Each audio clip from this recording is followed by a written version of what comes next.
لما ذهبوا به وأجمعوا أن يجعلوه في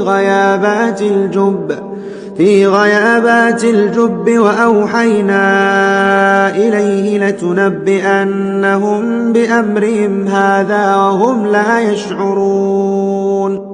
وجاءوا